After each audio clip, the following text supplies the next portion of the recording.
স্বার্থপর রে, বড়ই স্বার্থপর। বুকের মাঝে জায়গা দিলে যতন কইরা ভাঙ্গে রে অন্তর। মানুষ বড়ই স্বার্থপর রে, বড়ই স্বার্থপর।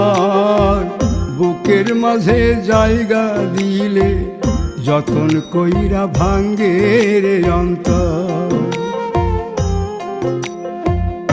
অচিনা এক জংলা পাখি যতন কইরা বুকে রাখছি, বুকের পাজর ভাঙ্গা সে যে সাজায় অন্যের ঘর রে, সাজায় অন্যের ঘর। মানুষ বড়ই স্বার্থ